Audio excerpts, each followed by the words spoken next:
Tren al infierno. Robert Bloch. Cuando Martin era un niño pequeño, su papi era ferroviario. Aunque papi nunca viajaba en los trenes, caminaba a lo largo de las vías del CVIQ y estaba orgulloso de su trabajo. Y cada noche, cuando se emborrachaba, cantaba la vieja canción de Ese tren al infierno. Aunque Martin casi no podía recordar nada de la letra, no olvidaba la forma en que su papi lo cantaba. Pero cuando papi cometió el error de emborracharse ya por la tarde y quedó aplastado entre un vagón cisterna de la Pennsy y un vagón de bordes bajos de la AT&T 8F, Martin no entendió por qué la hermandad no cantaba esa canción en su funeral. Tras eso, las cosas no fueron demasiado bien para Martin, pero fuera como fuese, siempre recordaba la canción de papi. Cuando mami se marchó un día con un viajante de comercio de Keokuk, papi debió agitarse en su tumba al saber lo que había hecho y además con un pasajero. Cada noche, en el orfanato, Martin tarareaba la tonadilla para sus adentros. Y cuando el mismo Martin se escapó, acostumbraba a silbar bajito la canción por la noche en los bosques, cuando los demás vagabundos estaban dormidos. Durante 4 o 5 años, Martin erró por los caminos antes de darse cuenta de que no iba a ninguna parte.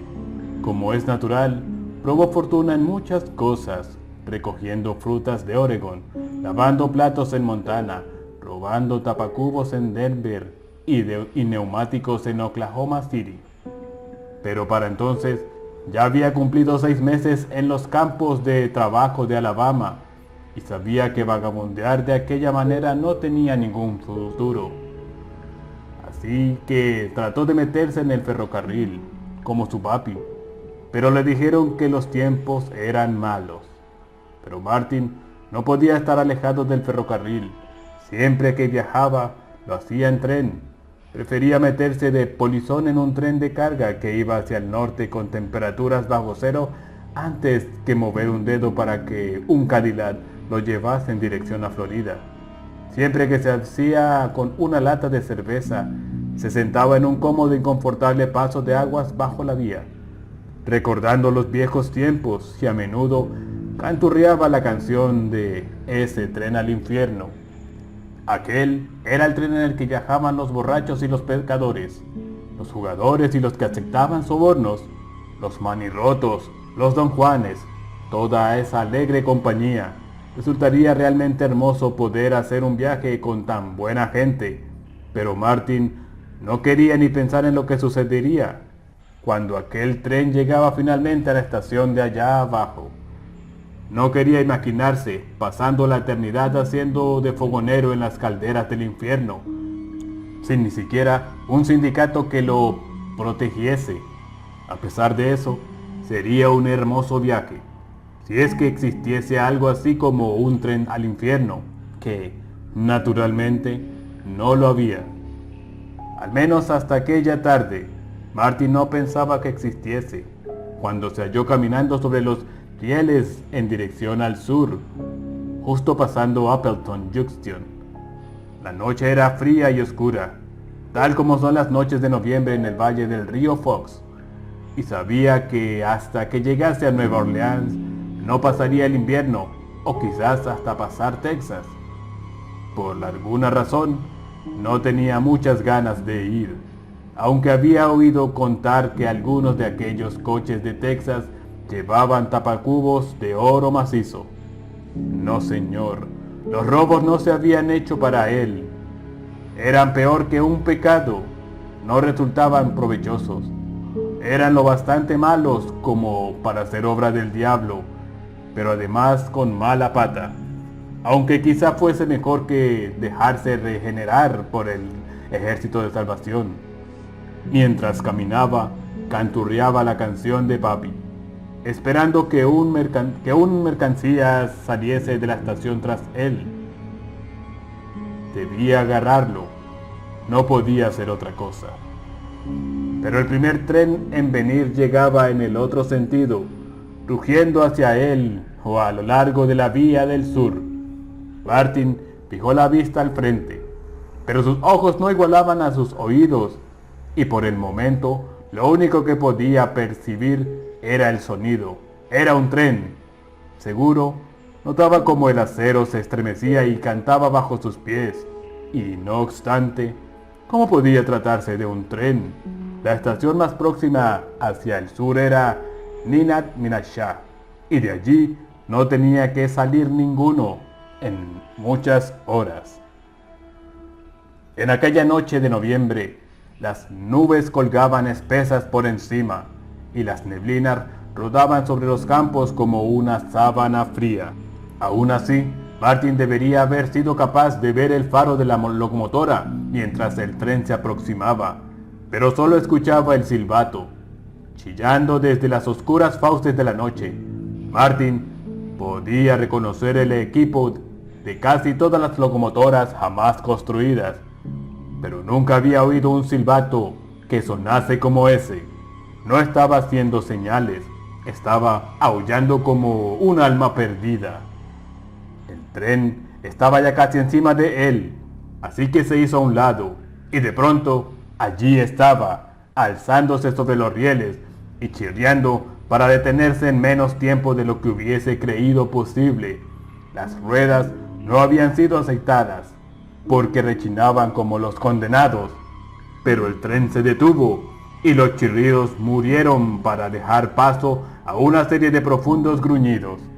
Martin alzó la vista y comprobó que era un tren de pasajeros. Era grande y negro, sin una sola luz que brillase en la cabina de la locomotora, ni en ninguno de los vagones de la larga hilera. Martin no podía ver ningún letrero en los costados, pero estaba bastante seguro de que aquel tren no pertenecía a la Northwestern Road. Cuando vio al hombre que bajaba del primer vagón, estuvo más seguro. Había algo raro en su forma de caminar, como si arrastrase uno de sus pies, así como en el farol que llevaba. Este estaba apagado, y el hombre lo acercó a su boca y sopló. Instantáneamente brilló rojizo. Uno no tiene que ser miembro de la hermandad de ferroviarios para saber que esa es una extraña manera de encender un farol.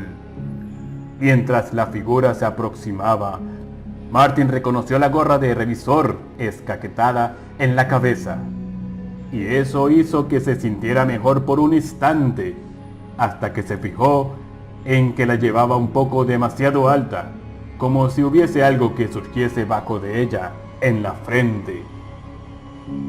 Sin embargo, Martin era educado, y cuando el hombre sonrió le dijo: «Buenas noches, señor revisor». «Buenas noches, Martin. ¿Cómo sabe usted mi nombre?». El hombre se encogió de hombros. «¿Y cómo supiste tú que soy el revisor?». «¿Lo es, no?». «Para ti sí, aunque para otra gente, en otros momentos de la vida, quizá me reconozcan con otros nombres. Por ejemplo, deberías ver el aspecto que tengo cuando me presento a los tipos de Hollywood». El hombre sonrió. «Viajo mucho», explicó. «¿Qué es lo que le trae por aquí?», inquirió Martin. «Vaya, deberías conocer la respuesta, Martin. He venido porque me necesitabas. De pronto, esta noche, me di cuenta de que estabas yendo por un camino equivocado. ¿O me negarás que pensabas en unirte al ejército de salvación?». «Bueno», dudó Martin. «No te avergüences. Equivocarse es de humanos. Como dijo no sé quién. ¿Sería el Reader's Digest? No importa. Lo importante es que creí que me necesitabas. Así que cambié de vía y vine por aquí». «¿Para qué?». «Bueno, pues para ofrecerte un viaje, naturalmente. ¿No resulta mejor viajar confortablemente en tren a tener que caminar a lo largo de las frías calles tras una banda del ejército de salvación? Según me han dicho, es duro para los pies». y mucho más para los tímpanos. No estoy seguro de que sienta muchos deseos de viajar en su tren, señor, le dijo Martin, teniendo en cuenta en dónde acabará probablemente. Ah, sí, la vieja discusión, suspiró el revisor. Supongo que prefieres algún tipo de trato, ¿no es así? Exactamente, comentó Martin. Bueno, me temo que ya no llevo a cabo ese tipo de negocios.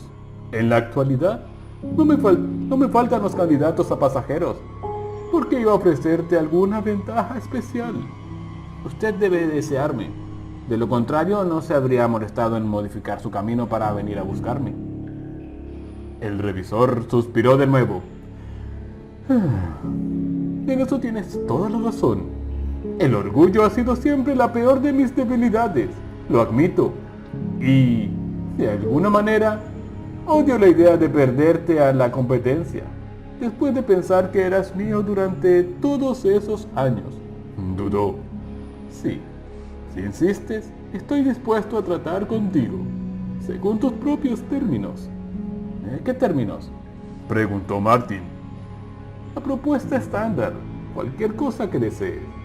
Ah, dijo Martin. Pero te advierto de antemano que no habrá trucos. Te concederé cualquier deseo que me pidas, pero a cambio tienes que prometerme viajar en el tren cuando llegue tu hora. ¿Y si esa hora no llegase nunca? Llegará.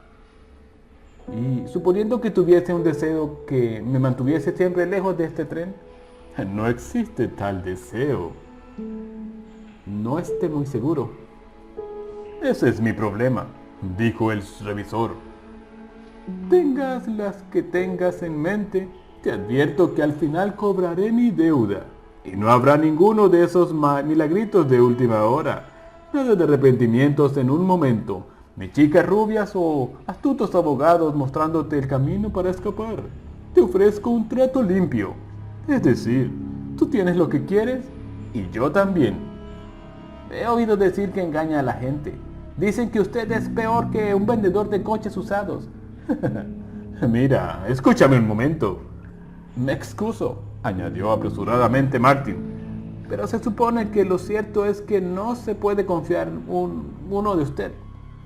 Lo admito, pero por otra parte, pareces creer que tienes una vía de escape. Un método infalible. ¿Infalible? Muy divertido. El hombre comenzó a carcajearse y luego se detuvo. Estamos perdiendo un tiempo muy valioso, Martin. Mejor vamos al grano. ¿Qué es lo que quieres? Martin inspiró profundamente. Quiero ser capaz de detener el tiempo. ¿Ahora mismo? No, aún no. Y no para todo el mundo, lógicamente. Me doy cuenta de que eso sería imposible. Pero quiero ser capaz de detener el tiempo para mí mismo. En una sola ocasión. En el futuro. Cuando llegue a un punto en el que sepa que estoy feliz y contento. Quiero quedarme allí. Para poder seguir siendo feliz por siempre. Es una buena petición, musitó el revisor.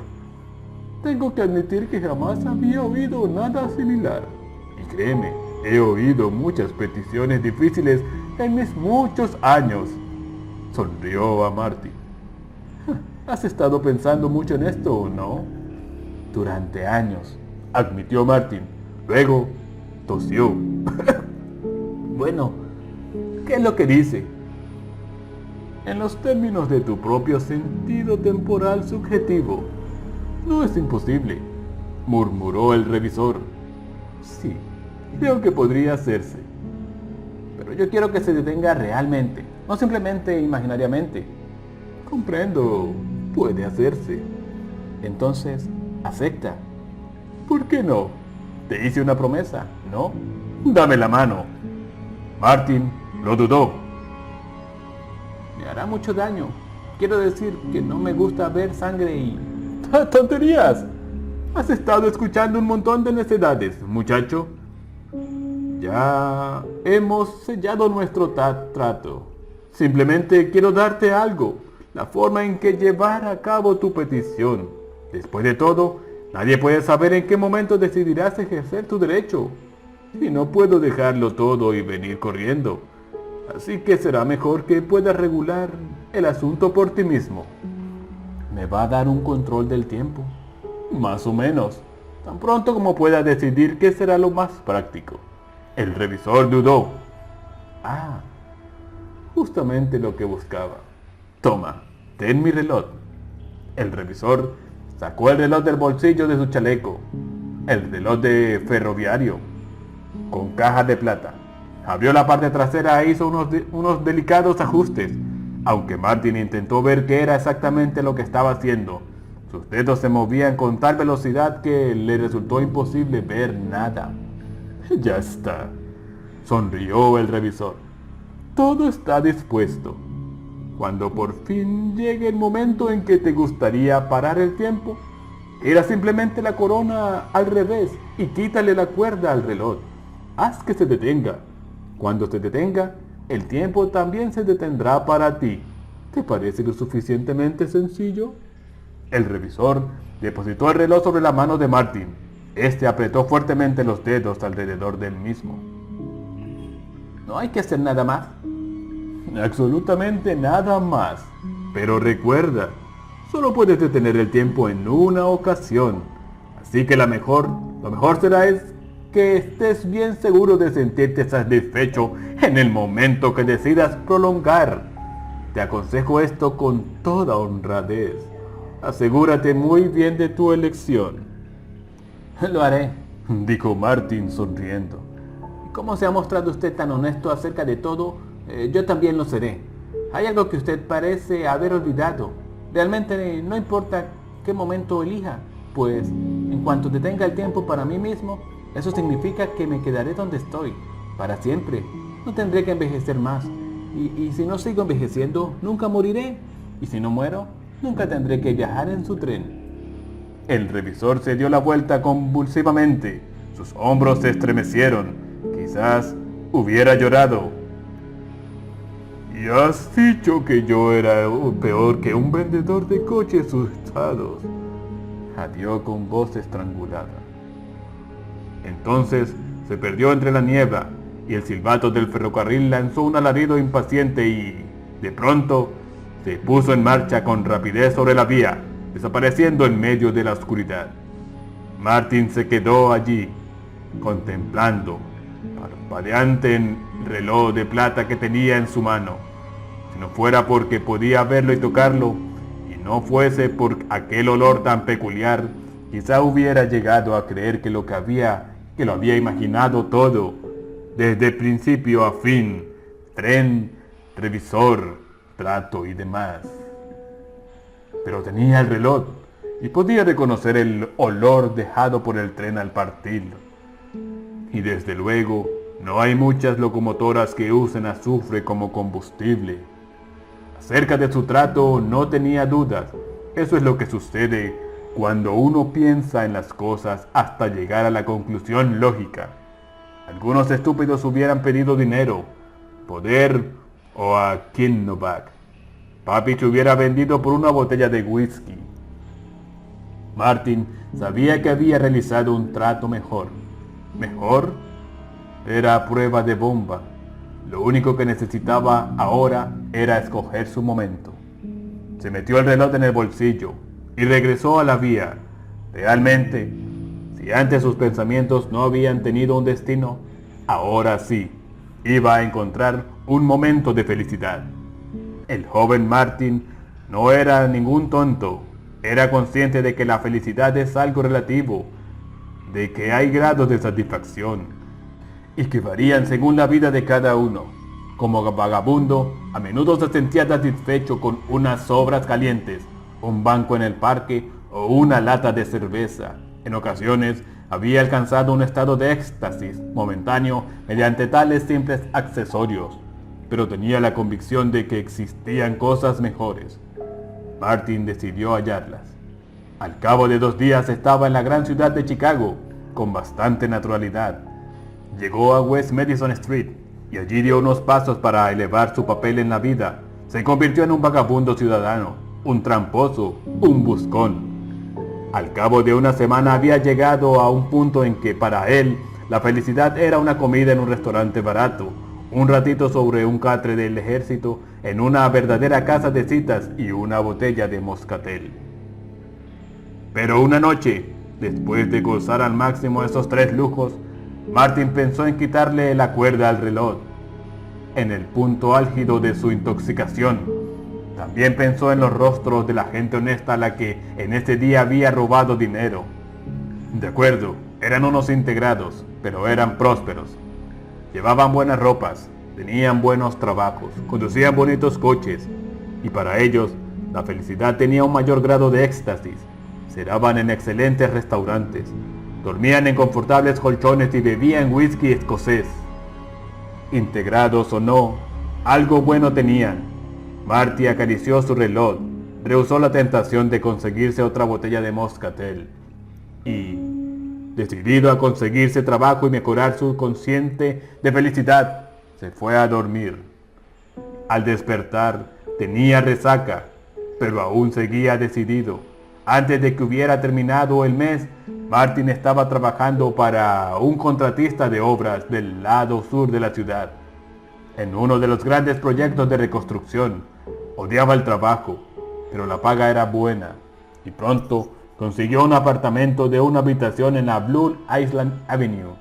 Ahora tenía costumbre de comer en restaurantes decentes, se compró una cama confortable, y cada sábado por la noche bajaba a la taberna de la esquina. Todo era muy placentero, pero al capataz le gustaba su modo de trabajar y le prometió que en un mes le aumentaría el sueldo. Si seguía, el aumento significaría que podría permitirse el lujo de comprarse un coche de segunda mano. Con un coche, hasta podría comenzar a buscarse una chica a la que citar de vez en cuando. Otros compañeros del trabajo lo hacían y parecían bastante felices. Así que Martin siguió trabajando. Le llegó el aumento, consiguió el coche y pronto un par de chicas. La primera vez que le sucedió, deseó de inmediato quitar la cuerda de su reloj, hasta que empezó a pensar en lo que siempre decían algunos de los viejos. Por ejemplo, había un individuo llamado Charlie que trabajaba junto a él en el andamio. Cuando eres joven y no conoces nada mejor, quizá le saques algún gusto en ir con esas cerdas, pero al cabo de un tiempo deseas algo mejor, una buena chica solo para ti. Martin creyó que tenía que averiguar de eso, que eso era cierto. Si no le gustaba más, siempre podía volver a lo que ya tenía. Pasaron casi 6 meses antes de que Martin conociese a Lillian Gillis. Para aquel entonces ya había conseguido otro aumento y estaba trabajando en la oficina. Le habían hecho asistir a la escuela nocturna para aprender a llevar la contabilidad rudimentaria. Pero eso significaba otros 15 pavos extra en la semana y gustaba más trabajar bajo cubierto. Lillian era muy divertida y cuando le dijo que aceptaba casarse con él, Martin estuvo casi seguro de que había llegado el momento. Excepto que ella era lo que diríamos, bueno, era una buena chica, y le dijo que tendría que esperar hasta estar casados. Naturalmente, Martin no podía esperar a casarse con ella hasta que no tuviera algo más de dinero ahorrado, y otro aumento le iría bien. Por eso tardó un año. Martin tenía paciencia, porque sabía que iba a valer la pena. Cada vez que dudaba, sacaba su reloj y lo miraba. Nunca se lo mostró a Lillian ni a nadie más. La mayor parte de sus compañeros llevaban caros relojes de muñeca y el viejo reloj de plata del ferroviario parecía un tanto ridículo al lado de los otros. Mientras contemplaba la corona, Martin sonrió. Unas pocas vueltas y tendría al alcance algo que ninguno de aquellos pobres hombres estúpidos y trabajadores tendrían jamás. Una satisfacción permanente con su ruborizada novia.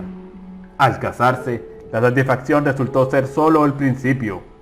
Sí, era maravilloso, pero Lillian lo explicó lo mucho mejor que serían las cosas si pudieran buscarse una casa nueva y arreglarla. Martin deseaba un mobiliario decente, un televisor, un buen coche. Así que comenzó a asistir a clases nocturnas y consiguió un ascenso en la oficina. Con el niño a punto de nacer, deseaba aguantar un poco más y ver a su hijo.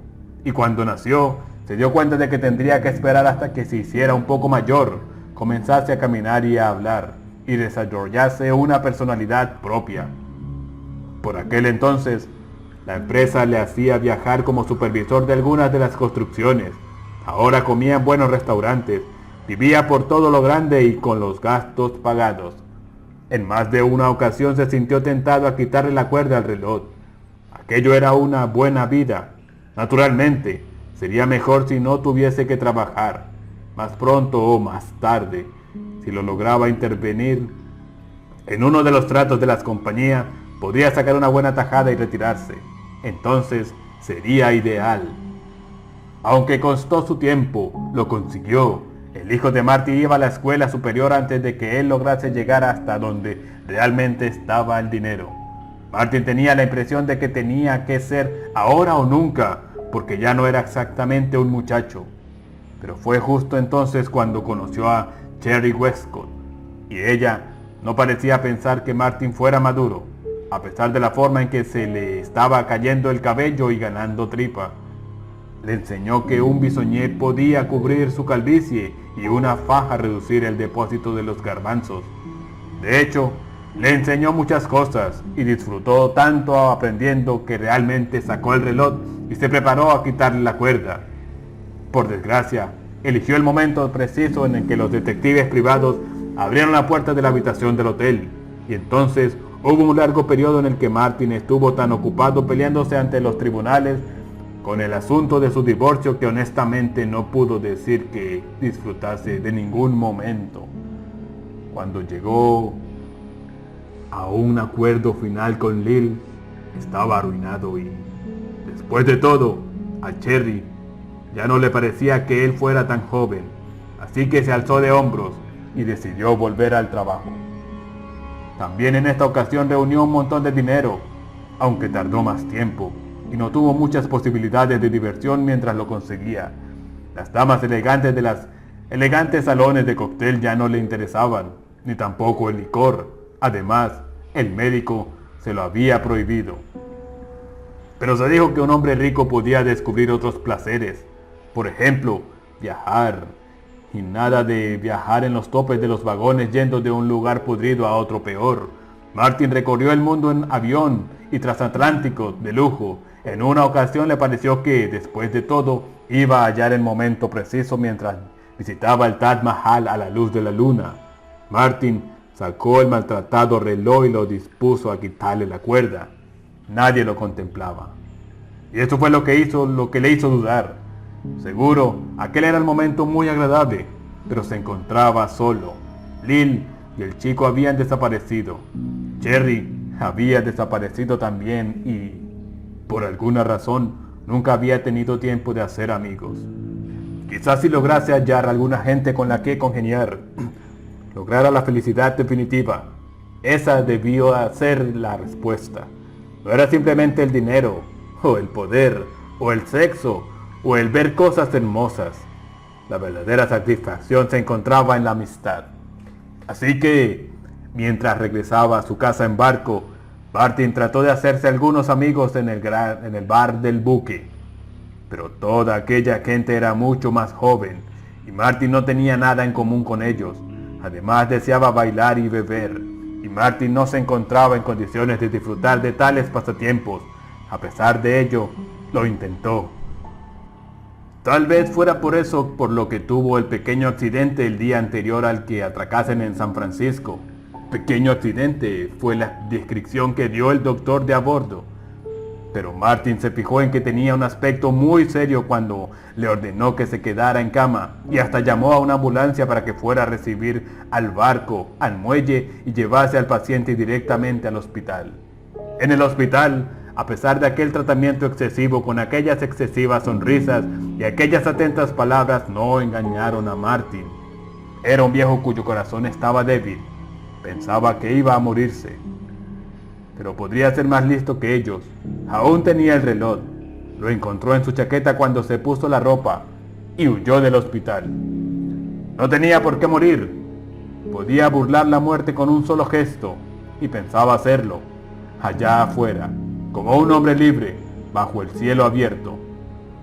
Aquel era el verdadero secreto de la felicidad. Ahora lo comprendía. Ni siquiera la amistad representaba tanto como la libertad. Aquello era lo mejor de todo. El estar libre de amigos o de familia o de las furias de la carne. Bajo el cielo nocturno, Martin caminó lentamente junto al andén de carga. Ahora que lo pensaba, estaba justamente donde había comenzado, hacía tantos años. Pero el momento era bueno, lo bastante bueno como para prolongarlo para siempre. Quien en una ocasión había sido un vagabundo, lo seguía siendo siempre. Sonrió mientras pensaba en ello, y luego su sonrisa se contorsionó seca y repentinamente, como el dolor que estaba seca y repentinamente contrayendo su pecho. El mundo comenzó a girar y cayó por el costado del muelle de carga. Aunque no podía ver muy bien, todavía estaba consciente y sabía lo que había pasado. Otro ataque, y bastante malo, quizás el definitivo, excepto que ya no iba a seguir haciéndolo estúpido. No iba a esperar para ver lo que encontraba al doblar la esquina. Justo aquel era el momento. Llegaba la oportunidad de usar su deseo y salvar su vida, e iba a hacerlo. Aún podía moverse, nada lo detendría. Buscó en su bolsillo y sacó el viejo reloj de plata, tanteando la corona, unas cuantas vueltas, y burlaría a la muerte. Nunca tendría que viajar en aquel tren al infierno. Podría continuar vivo para siempre. Para siempre. Martin no había considerado nunca antes aquellas palabras. Vivir siempre. Pero, ¿cómo? Deseaba seguir siempre así. Un hombre enfermo, yaciendo inerme sobre la hierba. No, no podía hacerlo. No lo haría. De pronto, tuvo grandes deseos de llorar, porque supo que en aquel punto a lo largo de su vida se había pasado de listo, y ahora era demasiado tarde. Se le nubló la vista, sintió un estrepitoso sonido en los oídos. Naturalmente, lo reconoció, y no se sorprendió lo más mínimo al ver el tren salir corriendo de entre la niebla y llegar hasta el andén. Tampoco se sintió sorprendido cuando se detuvo, ni cuando el revisor descendió y caminó lentamente hacia él. El revisor no había cambiado en lo más mínimo, incluso seguía mostrando la misma sonrisa. «Hola, Martin», dijo. «Viajeros al tren». «Lo sé», susurró Martin, pero tendrá que llevarme. No puedo caminar y tampoco puedo hablar». «¿No?» «Sí, sí puedes», dijo el revisor. «Te puedo oír muy bien y también puedes caminar». Se inclinó y colocó su mano sobre el pecho de Martin. Siguió un momento de lado a atontamiento y luego Martin pudo caminar de nuevo. Se alzó y siguió al revisor a lo largo de la rampa, llegando hasta el lado del tren. «¿Aquí?», preguntó. «No, en el siguiente vagón», murmuró el revisor. «Supongo que tienes derecho a viajar en primera. Después de todo, eres un hombre de éxito. Has disfrutado de las alegrías de la riqueza, la posición social y el prestigio. Has conocido los placeres del matrimonio y la paternidad. Has probado las delicias de la comida y la bebida y también el sexo. Y has viajado mucho y bien. Así que nada de recriminaciones de última hora». «De acuerdo», suspiró Martin. «No puedo culparle de mis errores. Por otra parte, tampoco usted puede atribuirse lo que sucedió. Trabajé para lograr cada una de las cosas que deseaba. Lo hice todo por mí mismo. Ni siquiera necesité tu reloj». Así es», asintió el revisor sonriendo. «Pero, ¿te importaría devolvérmelo ahora?» «Lo necesito para el siguiente tonto, murmuró Martin. «Quizá». Algo en la forma en que lo dijo hizo que Martin alzase la vista. Trató de ver los ojos del revisor, pero la víscera de su gorra los mantenía a la sombra, así que bajó de nuevo la vista a su reloj. «Dígame una cosa», dijo suavemente. «Si le devuelvo el reloj, ¿Qué es lo que hará con él? Pues tirarlo a la cuneta, explicó el revisor. Eso es lo que haré con él. Y extendió la mano. ¿Qué pasaría si alguien lo encontrara y diera vueltas hacia atrás y a la corona y detuviese el tiempo? Nadie haría eso, murmuró el revisor, aunque lo supiesen. Quiere decir que todo fue un truco, que este es únicamente un reloj barato y ordinario. Yo no he dicho eso, repuso el revisor. Solo he dicho que nunca nadie gira hacia atrás las coronas de un reloj. Todos han sido como tú, Martin. Todos esperaban hallar la felicidad perfecta. Esperaban un momento que jamás llega. El revisor extendió de nuevo la mano. Martin suspiró y agitó la cabeza. Después de todo, me engañó. Tú mismo te engañaste, Marty. Y ahora vas a viajar en este tren al infierno.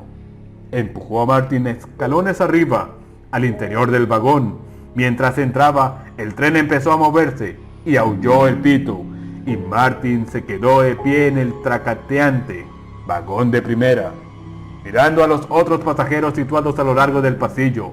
Los podía ver a todos ellos allí sentados y de alguna manera no le resultaba nada extraño. Allí estaban los borrachos y los pecadores, los jugadores y los que aceptan sobornos, los manirrotos, los don Juanes, toda esa alegre compañía. Aunque sabían dónde iban, no parecía importarles lo más mínimo. Las cortinillas estaban corridas en todas las ventanas, pero había luz adentro, y todos aquellos estaban disfrutando, cantando y pasándose botellas y rugiendo a carcajadas, jugando a los dados y contando sus chistes y fanfarroneando por todo lo grande, justo como papi acostumbraba a decir de ellos en su vieja canción. Unos encantadores compañeros de viajes, dijo Martin. Vaya, lo cierto es que jamás había visto un grupo de gente más agradable que este, y parece que están disfrutando de lo lindo. El revisor se alzó de hombros. Me temo que las cosas no serán tan alegres cuando nos detengamos en la estación de allá abajo. Por tercera vez, extendió la mano. Ahora, antes de que te sientes, tienes que darme ese reloj. Un trato es un trato. Martin sonrió. Un trato es un trato, repitió a modo de eco. Acepté viajar en su tren si podría detener el tiempo cuando hallase el momento justo de felicidad. Y creo que este momento soy más feliz de lo que lo he sido nunca antes. Muy lentamente, Martin tiró de la corona de plata. ¡No!, adió el revisor. ¡No! Pero la corona giró. ¿Te das cuenta de lo que has hecho?, aulló el revisor. Ahora jamás llegaremos a la estación. Todos nosotros seguiremos viajando. ¡Para siempre! Martin hizo un gesto de alegría. Lo sé, dijo. Pero lo divertido es el viaje, no la llegada. Usted mismo me lo dijo. Y pienso disfrutar de este maravilloso viaje. Mire, quizás hasta pueda ayudar si me busca una de esas gorras y me permite conservar este reloj. Así fue como por fin se resolvieron las cosas. Con su gorra puesta y el maltratado y viejo reloj de plata en su bolsillo, no hay persona más feliz dentro o fuera de este mundo, ahora y siempre, que Martin, el nuevo guardafrenos de ese tren al infierno. Fin.